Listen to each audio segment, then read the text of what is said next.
بسم اللہ الرحمن الرحیم جی۔ سمارٹ لائف کاسٹ کے معزز دوستو، آپ کی خدمت میں شمشیر بے نعام کی قسط نمبر 8 کے ساتھ حاضر ہو رہے ہیں۔ تو اس چینل کو اپنے لیے، اپنے بچوں، اپنے عزیز و اقارب کے لیے سبسکرائب کریں، اپنی ویڈیو شیئر کریں اپنے جاننے والوں کے ساتھ، تاکہ ہم اپنی قوم، اپنے لوگوں، مسلمانوں، پاکستانیوں کو نہ صرف اپنے دین کے بارے میں بتا سکیں، بلکہ ان کو تعلق ان کی تاریخ کے ساتھ بھی منسلک رہے اور اللہ تعالیٰ کے ساتھ ان کا ایک تعلق قائم رہے، اور ہمارے نیوز اور جو پولیٹکس کے اوپر جو انالیسس ہوتے ہیں، وہ ہماری کوشش ہوتی ہے کہ ہم حق کا ساتھ دیتے ہوئے سچی بات آپ تک پہنچائیں۔ جی شکریہ۔ تو اب ہم کیس کے ساتھ حاضر ہوتے ہیں، تو کیس سٹارٹ ہوتی ہے۔ بسم اللہ الرحمن الرحیم۔ ابو سفیان نے گھوڑا موڑا، گھوڑا 2 قدم ہی چلا ہوگا کہ اس نے گھوڑے کو روک دیا۔ اے عمر، ابو بکر اور محمد، ابو سفیان نے اب کے ذرا ٹھہری ہوئی آواز میں کہا، تم جب میدان سے اپنی لاشیں اٹھاؤ گے تو تمہیں کچھ ایسی لاشیں بھی ملیں گی جن کے اعضاء کٹے ہوئے ہوں گے، انہیں چیرا پھاڑا گیا ہوگا۔ خدا کی قسم، میں نے ایسا کچھ نہیں کیا، نہ کرنے کا حکم دیا تھا، اور میں نے تمہاری لاشوں کے ساتھ یہ سلوک بالکل بھی پسند نہیں کیا۔ اگر اس کا الزام مجھ پر عائد کرو گے تو میں اسے اپنی توہین سمجھوں گا۔ ابو سفیان نے گھوڑا موڑا اور گھوڑے کو ایڑ لگا دی۔ چلتے چلتے خالد کے گھوڑے نے اپنے آپ ہی رخ بدل لیا۔ خالد نے گھوڑے کو نہ روکا، وہ سمجھ گیا کہ گھوڑے نے پانی کی مشک پا لی ہے۔ کچھ دور جا کر گھوڑا نیچے اترنے لگا۔ خالد کو یہ مقام یاد آ گیا، جنگ احد کے بعد واپسی پر قریش نے کچھ دیر یہاں پر قیام کیا تھا۔ نیچے پانی کا خاصا ذخیرہ موجود تھا۔ گھوڑا بڑا تیزی سے گھاٹی اتر گیا اور پانی پر جا رکا۔ خالد گھوڑے سے کود کر نیچے اترا اور 2 زانو ہو کر چلو بھر کر اپنے چہرے پر پانی پھینکنے لگا۔ ذرا سستانے کے لیے بھربری سی ایک چٹان کے ساتھ بیٹھ گیا۔ اسے وہ وقت یاد آیا جب احد کے معرکے کے بعد اہل قریش واپس آئے تھے۔ انہوں نے مدینہ سے کچھ دور آ کر قیام کیا تھا۔ اس قیام کے دوران قریش کے سردار اس بحث میں الجھ گئے تھے کہ واپس مکہ پہنچا جائے یا مسلمانوں پر ایک اور حملہ کیا جائے۔ صفوان بن امیہ نے کہا تھا، ہم شکست کھا کر نہیں آئے۔ اگر تم یہ سمجھتے ہو کہ مسلمانوں کی حالت بہت بری ہے تو اپنی حالت دیکھو، ہماری حالت بھی اچھی نہیں ہے۔ اب مسلمانوں کے ساتھ اتنی جلدی لڑنے کا خطرہ مول نہیں لے سکتے، ہو سکتا ہے قسمت ہمارا ساتھ نہ دے۔ جب یہ بحث جاری تھی تو قریش کے کچھ آدمی 2 مسافروں کو پکڑ کر سرداروں کے سامنے لے آئے۔ انہیں بتایا گیا کہ یہ دونوں آدمی جو اپنے آپ کو مسافر کہتے ہیں، ہمارے خیموں کے ارد گرد گھوم رہے تھے، اور ہمارے 4-5 آدمیوں سے انہوں نے پوچھا کہ تم لوگ کہاں جا رہے ہو۔ ان دونوں نے ابو سفیان اور دوسرے سرداروں کے سامنے بھی یہی بیان دیے کہ وہ مسافر ہیں، اور کسی جگہ کا نام لے کر کہا کہ وہ ادھر جا رہے ہیں۔ ابو سفیان کے حکم سے ان کے پھٹے پرانے کپڑے جو انہوں نے پہن رکھے تھے اتروائے گئے، تو اندر سے خنجر اور تلواریں برآمد ہوئیں۔ ان سے پوچھا گیا کہ تم نے یہ ہتھیار کیوں چھپا کر رکھے ہیں؟ خالد کی نظر بہت تیز تھی، اسے شک ہوا کہ یہ مسلمانوں کے جاسوس ہیں۔ ان دونوں کو قریش کی فوج کے سامنے کھڑا کر دیا گیا اور پوچھا گیا کہ انہیں کوئی پہچانتا ہے؟ 2-3 آوازیں آئیں کہ ہم انہیں پہچانتے ہیں، یہ یثرب یعنی مدینہ کے رہنے والے ہیں۔ اس ایک کو میں اچھی طرح جانتا ہوں، قریش کے آدمی نے اٹھ کر کہا، اسے میں نے اپنے خلاف لڑتے ہوئے دیکھا تھا۔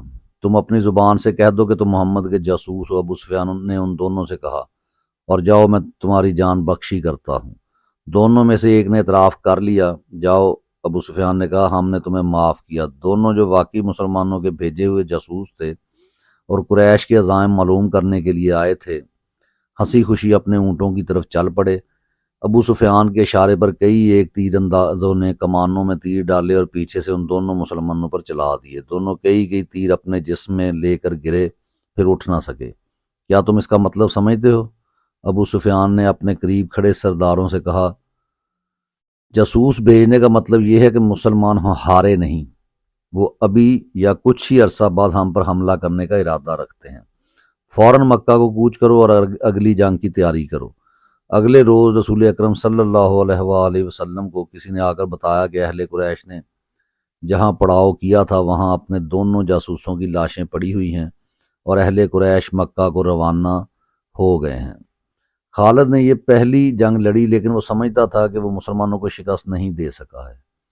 آج 4 برس بعد وہ اس سوچ میں غرق تھا کہ مسلمانوں کی یہ طاقت عام انسانوں کی طاقت نہیں تھی، کوئی راز ہے جسے وہ ابھی تک نہیں پا سکا تھا۔ اسے اہل قریش کی کچھ خامیاں یاد آنے لگیں، کچھ باتیں اور کچھ اعمال اسے اچھے نہیں لگ رہے تھے۔ اسے یہودیوں کی دو بڑی خوبصورت عورتیں بھی یاد آئیں جو اہل قریش کے سواروں میں گھل مل گئی تھیں۔ وہ جانتا تھا کہ یہودی اپنے نسوانی حسن کے جادو سے اہل قریش پر چھا جانے کی اور انہیں مسلمانوں کے خلاف استعمال کرنے کی کوشش کر رہے ہیں۔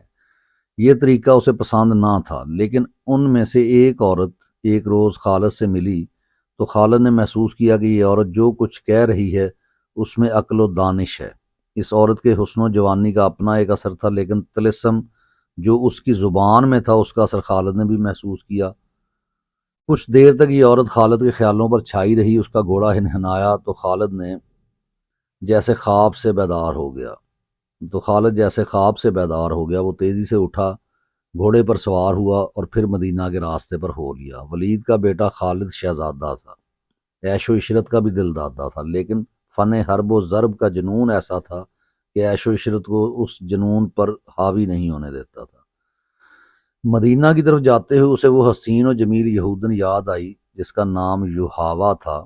اس نے اس یہودن کو ذہن سے نکال دیا، لیکن یوحاوا رنگ برنگی تتلی بن کر اس کے ذہن میں اڑتی رہی۔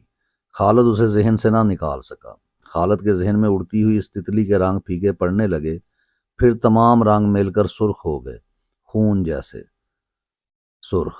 یہ ایک بھیانک یاد تھی۔ خالد نے اسے ذہن سے اگل دینے کی بہت کوشش کی، لیکن تتلی جو زہریلی بھیڑ بن گئی تھی اس کے ذہن سے نہ نکلی۔ یہ مارکا احد کے 3-4 ماہ بعد کا ایک واقعہ تھا۔ یہ ایک سازش تھی جس میں وہ شریک نہ تھا، لیکن وہ قبیلہ قریش کا بڑا ہی اہم فرد تھا۔ مسلمانوں کے خلاف کسی سازش میں شریک نہ ہونے کے باوجود وہ دعویٰ نہیں کر سکتا تھا کہ وہ اس میں شریک نہ تھا۔ مارکا احد میں زخمی ہونے والے بعض اہل قریش کے زخم ابھی ٹھیک نہیں ہوئے تھے کہ ایک روز خالد کو خبر ملی کہ مدینہ سے 6 مسلمان تبلیغ اسلام کے لیے رجی کی طرف جا رہے تھے کہ عفان سے تھوڑی دور ایک غیر مسلم قبیلے نے انہیں روک لیا اور ان میں سے 2 کو مکہ لایا گیا اور انہیں نیلام کیا جا رہا تھا۔ خالد دوڑتا ہوا وہاں گیا۔ وہ 2 مسلمان خبیب رضی اللہ تعالیٰ عنہ بن عدی اور زید رضی اللہ تعالیٰ بن دثنہ تھے۔ خالد دونوں کو جانتا پہچانتا تھا، وہ اسی کے قبیلے کے افراد ہوا کرتے تھے۔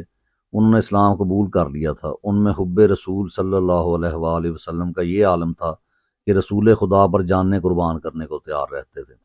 رسول خدا انہیں بہت عزیز رکھتے تھے۔ خالد نے دیکھا کہ انہیں ایک چبوترے پر کھڑا کر دیا گیا تھا اور ارد گرد اہل قریش کا ہجوم تھا۔ ایک غیر مسلم قبیلے کے 4 افراد ان کے پاس کھڑے تھے، دونوں کے ہاتھ رسیوں سے بندھے ہوئے تھے۔ یہ دونوں مسلمان ہیں۔ ایک آدمی چبوترے پر کھڑا اعلان کر رہا تھا، یہ دونوں احد میں تمہارے خلاف لڑے تھے، ان کے ہاتھوں تمہارے عزیز اور خون کے رشتہ دار مارے گئے تھے۔ ہے کوئی جو انتقام کی آگ بجھانا چاہتا ہے؟ انہیں خریدو، انہیں اپنے ہاتھوں قتل کرو اور خون کے بدلے خون بہاؤ۔ یہ آدمی سب سے اونچی بولی دینے والے کو ملیں گے۔ بولو 2 گھوڑے، ایک آواز آئی۔ بولو، بڑھ کر بولو، 2 گھوڑے ایک اونٹ، ایک اور آواز آئی۔ گھوڑوں اور اونٹوں کو چھوڑو، سونے میں بولی دو، سونا لاؤ، دشمن کے خون سے انتقام کی پیاس بجھاؤ۔ وہ لوگ جن کے قریبی رشتہ دار احد کی لڑائی میں مارے گئے تھے بڑھ چڑھ کر بولی دے رہے تھے۔ خبیب اور زید رضی اللہ تعالیٰ عنہ چپ چاپ کھڑے تھے۔ ان کے چہروں پر خوف نہ تھا، گھبراہٹ نہیں تھی، ہلکی سی بے چینی بھی نہیں تھی۔ خالد ہجوم کو چیرتا ہوا آگے چلا گیا۔ وہ قریش کے سردار کے جنگجو بیٹے خبیب رضی اللہ تعالیٰ عنہ نے خالد کو دیکھ کر بڑی بلند آواز سے کہا، تیرا قبیلہ ہم دونوں کا خون بہا کر اس مقدس آواز کو خاموش نہیں کر سکتا جو غار ہرا سے اٹھی ہے۔ لا اپنے قبیلے کا کوئی نامور لڑاکا اور میرے ہاتھ کھلوا دے، پھر دیکھ کون کس کے خون سے پیاس بجھاتا ہے۔ میدان جنگ میں پیٹھ دکھانے والوں، زید رضی اللہ تعالیٰ عنہ نے گرجدار آواز میں کہا، تم نے شکست کا انتقام ہمارے بھائیوں کی لاشوں سے لیا؟ تمہاری عورتوں نے احد کے میدان میں ہماری لاشوں کے کان اور ناکیں کاٹ کر ان کے ہار اپنے گلوں میں لٹکائے ہیں۔ آج 4 برس بعد مدینہ کی طرف جاتے ہوئے خالد کو خبیب اور زید کی للکار اور تانے صاف سنائی دے رہے تھے، اور زید کے تانے کو برداشت نہیں کر سکتا تھا۔ آج 4 برس بعد اسے یہ تانا یاد آیا تو بھی اس کے جسم میں جھرجھری آئی۔ اسے احد کے میدان کا وہ منظر یاد آیا جب ابو سفیان کی بیوی ہند نے حمزہ رضی اللہ تعالیٰ عنہ کی لاش کا کلیجہ نکال کر اپنے منہ میں ڈال لیا اور چبا کر اگل دیا تھا۔ اسی عورت نے اپنے ساتھ کی عورتوں سے کہا تھا کہ وہ مسلمانوں کی لاشوں کے کان اور ناکیں کاٹ لائیں۔ ان عورتوں نے اپنے ساتھ کی عورتوں سے کہا تو وہ عورتیں اکٹھی ہو کر گئیں اور انہوں نے ہند کے سامنے کانوں اور ناکوں کا ڈھیر لگا دیا۔ ہند نے ان کا کانوں اور ناکوں کا ہار بنایا اور اپنے گلے میں ڈال لیا تھا، اور وہ پاگلوں کی طرح میدان میں ایک گیت گاتی اور ناچتی پھرتی تھی۔ اس منظر کو اس کے خاوند ابو سفیان نے پسند نہیں کیا تھا۔ خالد نے تو نفرت سے منہ پھیر لیا تھا۔ 3-4 ماہ بعد 2 مسلمان جن کے ہاتھ رسیوں سے بندھے ہوئے تھے اسے تانے دے رہے تھے۔ وہ اچھے طریقے سے انتقام لینے والا آدمی نہیں تھا۔ وہ یہاں سے کھسک آیا اور اہل قریش کے ہجوم میں گم ہو گیا۔ اسے اس قبیلے کا ایک آدمی مل گیا جو ان 2 مسلمانوں کو پکڑ کر لایا تھا۔ کسی بھی تاریخ میں اس قبیلے کا نام نہیں ہے۔ مورخوں نے بھی شام کے حوالے سے ایک جنگجو قبیلہ لکھا ہے جو قریش کا اتحادی تھا۔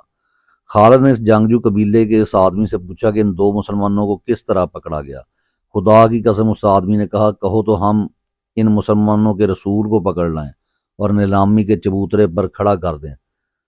تم جو کام نہیں کر سکتے اس کی قسم نہ کھاؤ۔ خالد نے کہا، مجھے بتاؤ کہ ان 2 کو کہاں سے پکڑا گیا ہے۔ یہ 6 تھے، اس شخص نے جواب دیا۔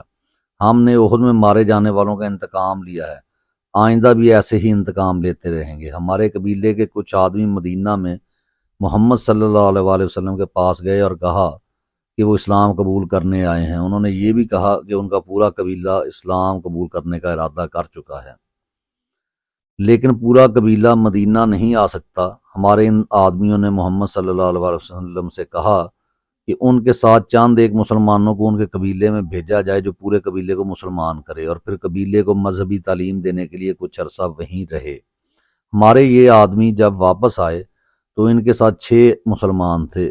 ادھر ہمارے سردار شارجہ بن مغیث نے 100 آدمیوں کو رجی کے مقام پر بھیج دیا۔ جب یہ 6 مسلمان رجی پہنچے تو ہمارے 100 آدمیوں نے انہیں گھیر لیا۔ تم سن کر حیران ہوگے کہ یہ 6 مسلمان تلواریں نکال کر 100 آدمیوں سے مقابلے پر آ گئے۔ ہم نے 3 کو مار ڈالا اور 3 کو پکڑ لیا، ان کے ہاتھ رسیوں سے باندھ دیے۔ شارجہ بن مغیث نے حکم دیا تھا کہ مدینہ سے کچھ مسلمان تمہارے دھوکے میں آ کر تمہارے ساتھ آ گئے تو ان میں سے 2-3 کو مکہ لے جانا اور انتقام لینے والوں کے ہاتھ فروخت کر دینا۔ ہم 3 کو ادھر لا رہے تھے، راستے میں ان میں سے ایک نے رسیوں میں سے ہاتھ نکال لیے، مگر وہ بھاگا نہیں۔ وہ اتنا پھرتیلا تھا کہ اس نے ہمارے ایک آدمی کی نیام سے تلوار نکال لی، کیونکہ اسے ہم نے نہتہ کر رکھا تھا۔ اس نے بڑی تیزی سے ہمارے 2 آدمیوں کو مار ڈالا۔ اکیلا آدمی اتنے سارے آدمیوں کا مقابلہ کب تک کرتا؟ وہ مارا گیا اور ہم نے اس کے جسم کا کیما کر دیا۔ یہ 2 رہ گئے، ہم نے ان کے ہاتھ اور زیادہ مضبوطی سے باندھ دیے اور یہاں لے آئے۔ اور تم خوش ہو؟ خالد نے اسے تنزیہ کہا۔ محمد کیا کہے گا؟ اہل قریش اور ان کے دوست قبیلے اتنے بزدل ہو گئے ہیں کہ اب دھوکہ دینے اور 6 آدمیوں کو 100 سے مروانے پر اتر آئے ہیں۔ کیا تم نے مجھے یہ بات سناتے شرم محسوس نہیں کی؟ کیا ان 100 آدمیوں نے اپنی ماؤں کو شرمسار نہیں کیا جن کا انہوں نے دودھ پیا ہے؟ تم نے میدان جنگ میں مسلمانوں کا کیا بگاڑ لیا تھا ولید کے بیٹے؟ اس آدمی نے کہا۔ کیا تم محمد کی طاقت کا مقابلہ کر سکتے ہو؟ بدر میں 1000 قریش 313 مسلمانوں سے مار کھا آئے تھے۔ احد کی لڑائی میں محمد کے پیروکار کتنی تعداد میں تھے؟ 700 سے کم ہوں گے، زیادہ نہیں۔ قریش کتنے تھے؟ ہزاروں۔ سن خالد بن ولید، محمد کے ہاتھ میں جادو ہے، جہاں جادو چلتا ہے وہ تلوار نہیں چل سکتی۔ پھر تمہاری تلوار کس طرح چل گئی؟ خالد نے پوچھا۔ اگر محمد کے ہاتھ میں جادو ہے تو وہ تمہارے سردار شارجہ بن مغیث کے دھوکے میں کس طرح آ گیا؟ اس کے 4 آدمیوں کو کس طرح مار ڈالا؟ ان 2 کو محمد کا جادو آزاد کیوں نہیں کرا دیتا؟ تم جس چیز کا مقابلہ کرنے کی جرت نہیں رکھتے اسے جادو کہہ دیتے ہو۔ ہم نے جادو کو جادو سے کاٹا ہے، شارجہ بن مغیث کے قبیلے کے آدمی نے کہا۔ ہمارے پاس یہودی جادوگر آئے تھے، ان کے ساتھ 3 جادوگرنیاں بھی تھیں، ان میں سے ایک کا نام یوحاوا ہے۔ ہم نے اپنی آنکھوں سے دیکھا، ایک گھنی جھاڑی میں سے ایک برچھی زمین سے سرکتی ہوئی باہر آئی۔ یہ برچھی جھاڑی میں واپس چلی گئی اور سام بن کر واپس آئی۔ یہ سام واپس جھاڑی میں چلا گیا۔ مدینہ کی طرف جاتے ہوئے اسے یہ واقعہ یاد آ رہا تھا۔ خالد اسے یاد نہیں کرنا چاہتا تھا، لیکن زہریلی بھیڑوں کی طرح یہ یاد اس کے اوپر بنبناتی رہی۔ اسے یحاوا یاد آئی، وہ جادوگرنی تھی یا نہیں۔ اس کے حسن میں، جسم کی ساخت، مسکراہٹ اور بولنے کے انداز میں جادو تھا۔ اس نے شارجہ بن مغیث کے اس آدمی کے منہ سے یحاوا کا نام سنا تو وہ چونکا۔ معرکہ احد کے بعد جب اہل قریش کی فوج مکہ واپس آئی تھی تو مکہ کے یہودی ایسے انداز سے ابو سفیان، خالد اور اکرمہ کے پاس آئے تھے جیسے احد میں یہودیوں کو شکست ہوئی ہو۔ یہودیوں کے سرداروں نے ابو سفیان سے کہا تھا کہ مسلمانوں کو شکست نہیں ہوئی اور لڑائی ہار جیت کے بغیر ختم ہو گئی ہے، تو یہ قریش کی شکست ہے، یہ یہودیوں کی ناکامی ہے۔ یہودیوں نے اہل قریش کے ساتھ اس طرح ہمدردی کا اظہار کیا تھا جیسے وہ اہل قریش کی ناکامی پر غم سے مرے جا رہے ہیں۔ انہی دنوں خالد نے پہلی بار یحاوا کو دیکھا تھا۔ وہ اپنے گھوڑے کی ٹہلائی کے لیے آبادی سے باہر نکل گئی تھی۔ جب وہ واپس آ رہا تھا تو راستے میں اسے یحاوا مل گئی۔ یحاوا کی مسکراہٹ نے اسے روک دیا۔ میں تسلیم نہیں کر سکتی، ولید کا بیٹا جنگ سے ناکام لوٹ آیا، یحاوا نے کہا، اور خالد کے گھوڑے کی گردن پر ہاتھ پھیرنے لگی اور بولی، مجھے اس گھوڑے سے پیار ہے جو مسلمانوں کے خلاف لڑنے گیا۔ خالد یوں گھوڑے سے اتر آیا جیسے یحاوا کے جادو نے اسے گھوڑے سے زمین پر کھڑا کر دیا ہو۔ اس سے بڑی ناکامی اور کیا ہوگی کہ تم مسلمانوں کو شکست نہیں دے سکے۔ یحاوا نے کہا، تمہاری شکست ہماری شکست ہے، اب ہم تمہارا ساتھ دیں گے، لیکن تمہارے ساتھ ہوتے ہوئے بھی تم ہمیں اپنے ساتھ نہیں دیکھ سکو گے۔ خالد نے یوں محسوس کیا جیسے اس کی زبان بند ہو گئی ہو۔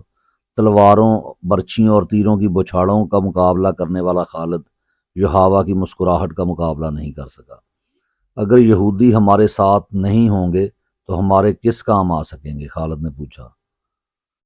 کیا تم سمجھتے ہو کہ صرف تیر ہی انسان کے جسم سے پار ہو جاتا ہے؟ یحاوا نے کہا، عورت کا تبسم تم جیسے دلیر اور جرری مردوں کے ہاتھوں سے تلوار گرا سکتا ہے۔ خالد اس سے کچھ پوچھنا چاہتا تھا لیکن کچھ پوچھ نہ سکا۔ یحاوا نے اس کی آنکھوں میں آنکھیں ڈالیں اور پھولوں کی پنکھڑیوں جیسے ہونٹوں پر تبسم آ گیا۔ یحاوا آگے چل پڑی، خالد اسے دیکھتا رہا۔